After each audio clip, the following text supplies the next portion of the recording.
நாலாவது ஜும்ராவுடைய பேச்சாளர் ஹாமிம் இர்ஷாத் அவர்களை நபியின் மீது சலவாத்தினை கூறுவோம் என்று சலவாத்தினுடைய மகிமைகளை நமக்கு மத்தியில் எடுத்துரைத்து நம்மெல்லாம் சலவாத்திலே மூழ்கடிக்கக்கூடிய ஒரு மாபெரும் பேச்சாளர் ஹாமிம் இர்ஷாத் அவர்களை ஸ்டேஜிற்கு பேச அழைக்கின்றேன்.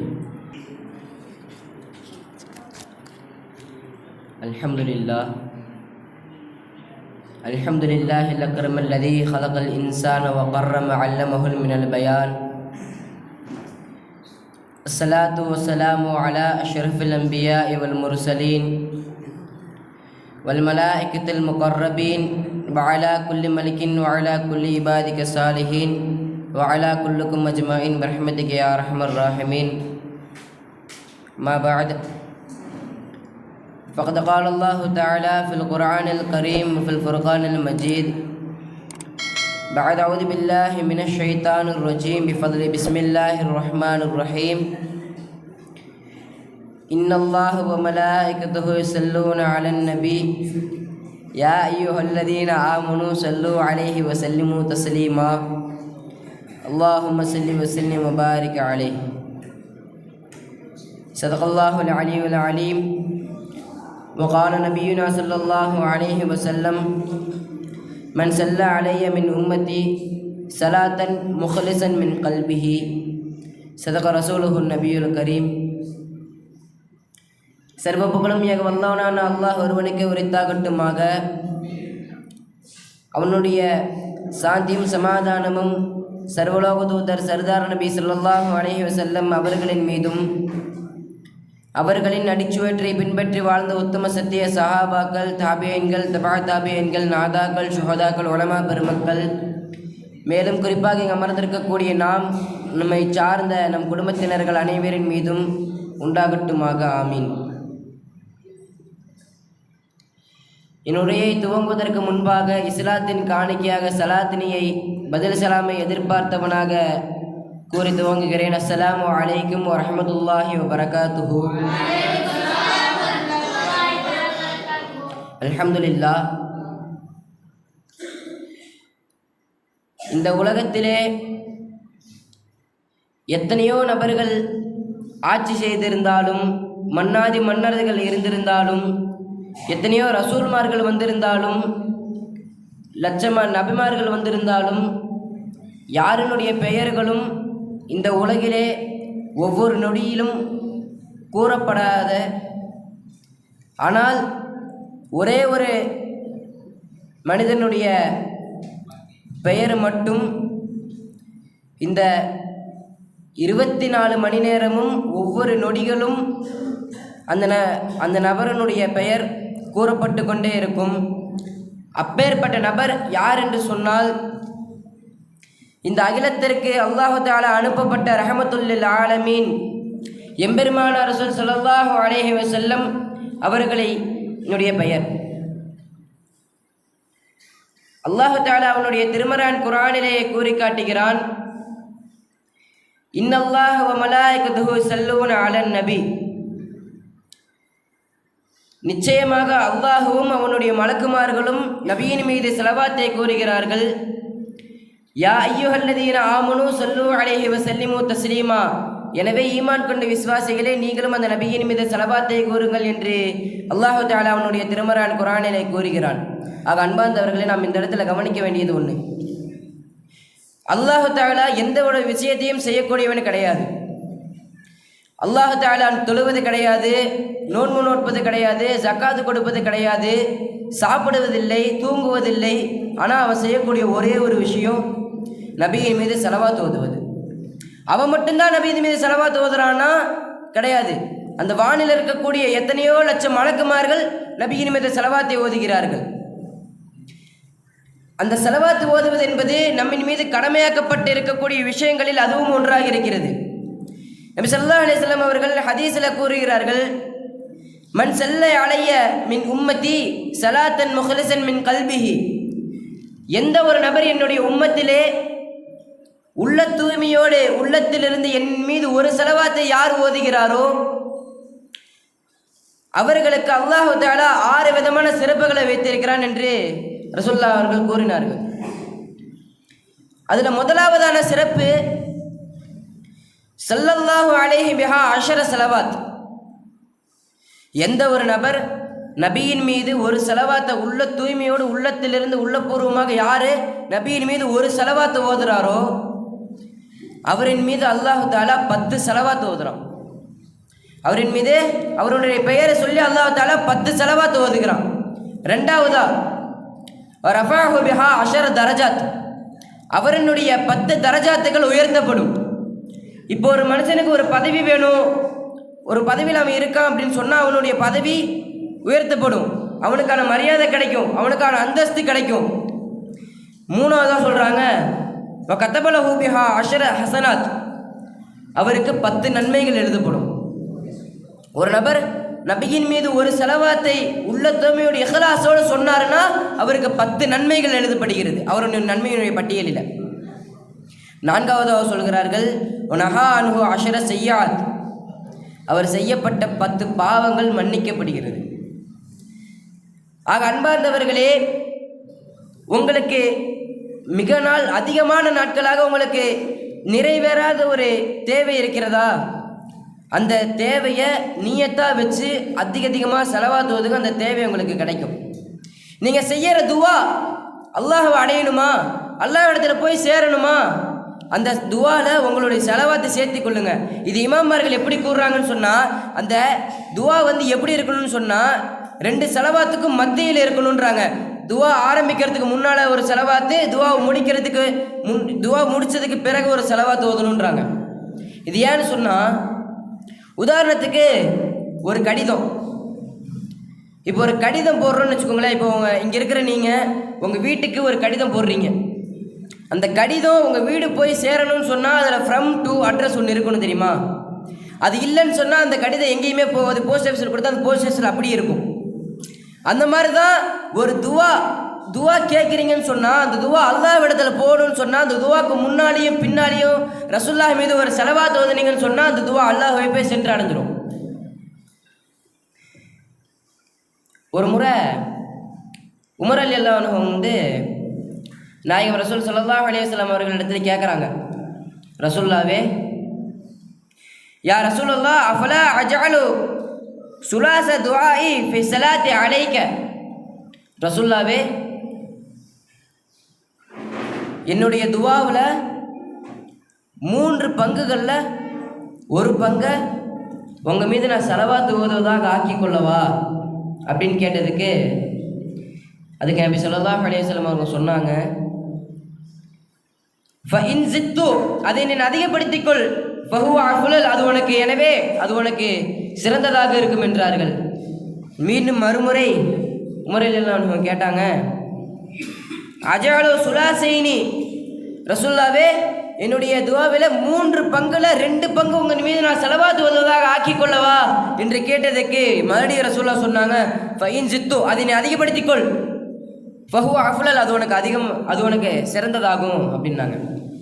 மறுபடியும் உமர் ரலியல்லாஹு அன்ஹு சொன்னாங்க, பி அபி அன்த வ உம்மி யா ரசூலல்லாஹ், என்னுடைய தந்தையும் என்னுடைய தாயும் உங்களுக்கு அர்ப்பணமாகட்டும். அஜஅலு துஆஇ குல்லஹு ஸலாத்த அலைக, என்னுடைய துஆ முழுவதுமாக உங்களின் மீது நான் ஸலவாத் ஓதுவதாகவே நான் ஆக்கிக் கொள்கிறேன் என்றார்கள். அப்பொழுது நாயகம் ரசூல் ஸல்லல்லாஹு அலைஹி வஸல்லம் அவர்கள் சொன்னார்கள், இதன் யக்ஃபீகல்லாஹு அம்ரிக மின் துன்யாக வ ஆகிரதிக, அல்லாஹ் தஆலா உன்னுடைய காரியங்களை போதுமாக்குவானாக. எங்க? துன்யாவிலும் மறுமை நாள் ஆகிரத்திலையும். இந்த துன்யாவிலும் ஆகிரத்திலையும் உன்னுடைய தேவைகளை அல்லாஹ் தஆலா போதுமாக்குவான் அப்படின்றாங்க. எதுக்கு? துவா ஃபுல்லாக ஸலவாத்தாவை ஆக்கிட்டான்.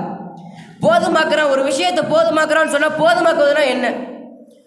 போதுமாக்குறான்னா, இப்போ உதாரணத்துக்கு நௌஃபல் இருக்காரு. அந்த நௌஃபல் பிரியாணி வேணும்னு நினைக்கிறாரு, பசி இருக்குது, சாப்பிட்றாரு. சாப்பிட்டதுக்கப்புறம் பசி தீந்துடுது. அதுக்கப்புறம் அவர் போதும்னு ஆயிரும். அதுக்கப்புறம் அவருக்கு அது தேவைப்படாது. அந்த மாதிரி தான் ஒரு விஷயம் உங்களுக்கு தேவைப்படுதுன்னு சொன்னால், அந்த விஷயத்தை அல்லாஹ் தஆலா அது இம்மையிலும் மறுமையிலும் அல்லாஹ் அதை என்ன பண்ணிடுவான்? போதுமாக்கிடுவான். அடுத்த ஒரு ஹதீஸில் ஜாபிர் ரலியல்லாஹு அவர்கள் அறிவிக்கிறார்கள், ரசூல் ஸல்லல்லாஹு அலைஹி வஸல்லம் அவர்கள் கூறியதாக, மன் ஸல்ல அலைய ஃபி யௌமின் மிஅத்தின் மர்ரத் கலல்லாஹு லஹு மிஅத ஹாஜதன் சபஈன மின்ஹா ஃபில் ஆখিরাতি வ ஸலாஸைனி ஃபித் துன்யா.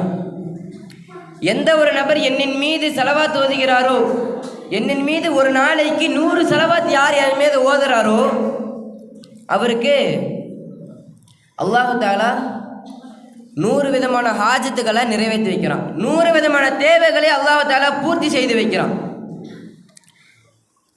அதில் 70 ஹாஜத்துக்களை அல்லாஹு தஆலா மறுமை நாளில் பூர்த்தி செய்து எடுத்துருவான். மீதி 30 இருக்குல்ல, அந்த மீதி 30 அல்லாஹு தஆலா இந்த துன்யாவில் போதுமாக்கிடுவான். செலவாத்துகளில் சிறந்த செலவாத்தாக இருக்கக்கூடிய ஒரு செலவாத்து சலாத்துன் நாரியா. அல்லாஹும்ம சல்லி சலாத்தன் காமிலத்தன் சல்லிம் சலாமன் தாமா அலா சய்யிதினா முஹம்மது அல்லதி தன்ஹபில் உக்து வ தன்ஃபரஜ் பிஹில் குர்ப் வ துக்லா பிஹில் ஹவாயிஜ் வ துனா பிஹில் ரகாயிப் வ ஹுஸ்னுல் ஹவாத்திம் யுஸ்ஸல் கமாம் வ அலா ஆலிஹி வ ஸஹபிஹி ஃபி குல்லி லம்ஹத்தின். இந்த செலவாத்து ஓதுறனால ஒருத்தருக்கு 6 விதமான சிறப்புகள் கிடைக்குது.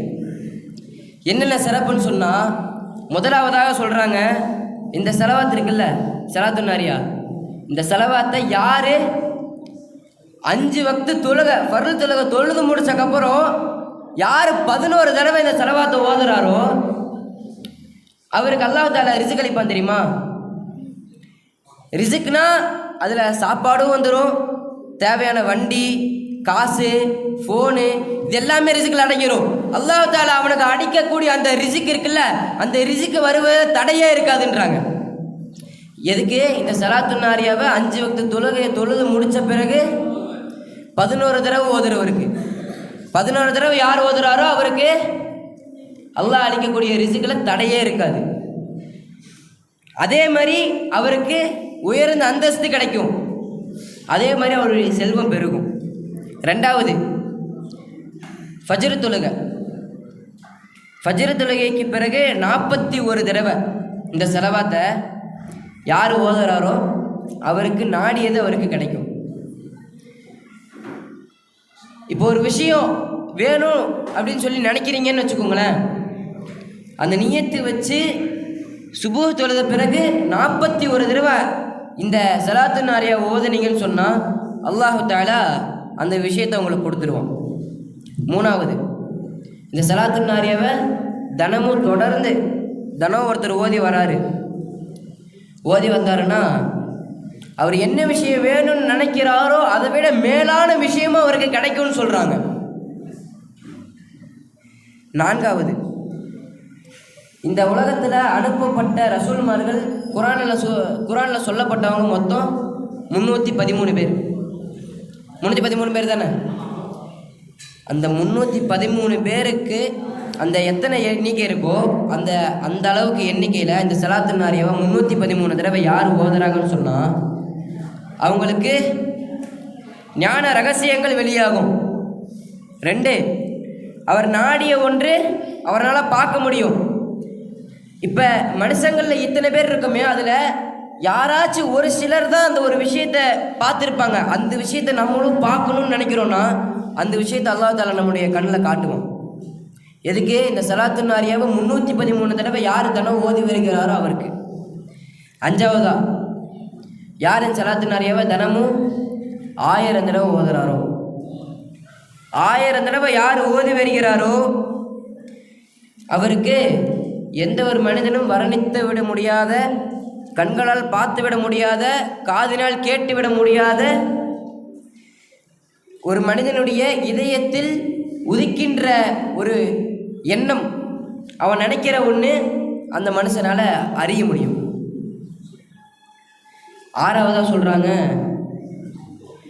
இந்த சலாத்துன் நாரியாவை யார் ஒரு நாளைக்கு 11 தடவை ஓதி வருகிறாரோ அவருக்கு அதிகமாக பரக்கத்து வரும். எப்படின்னு சொன்னால் அல்லாஹ் தஆலா வானத்திலிருந்து ரஹமத் இறக்குறான் தெரியுமா? அந்த ரஹமத் எப்படி வந்து கொண்டே இருக்குமோ அந்த மாதிரியும், பூமியில் எப்படி புற்பூண்டுகள் முளைச்சி கொண்டே இருக்கும் அந்த மாதிரியும் அவனுக்கு பரக்கத் என்பது பெருகி கொண்டே இருக்குன்றாங்க. இன்னும் இந்த ஸலாத்துன் நாரியை பற்றி நிறைய பேர் என்ன நினைக்கிறாங்கன்னா, இஸ்லாமிய நாடுகள் இருக்கிறது அல்லவா, அந்த இஸ்லாமிய நாடுகளில் ஒரு நியத்து வச்சு இந்த செயல் நடக்கணும் அப்படின்னு சொல்லி நியத்து வச்சு 4444 தடவை ஓதுறாங்க. அதே போன்று இங்கே தமிழ்நாட்டிலையும் நம்மளும் ஒரு சில இடத்துக்கு நம்மளும் போய் ஓதி இருக்கோம் 4444 தடவை. என்ன நியத்துக்காக அதை ஓதுறாங்களோ அந்த நியத்து அதிவிரைவில் அவங்களுக்கு கிடைக்குதுன்னு சொல்கிறாங்க. இறுதியாக ஒரே ஒரு சம்பவத்தை கூறிய நுரையை முற்றுப்புள்ளியிடுகிறேன். ஒரு முறை ரசூலுல்லாஹ் மேராஜ் சென்றிருந்தபோது வழியில் ஒரு மலக்கை பார்க்குறாங்க. அந்த மலக்கு எப்படி இருக்காருன்னு சொன்னால், குப்புரை விழுந்து அவருடைய ரெக்கையெல்லாம் பிச்சு போடப்பட்டு அவருடைய கோலமே மாறி போய் அவர் பார்க்கவே ஒரு மாதிரி இருக்கார்.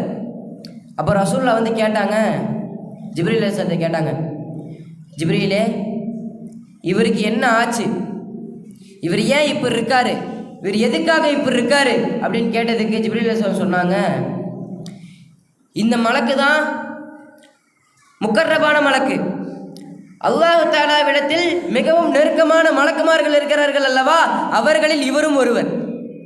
அல்லாஹ் தஆலா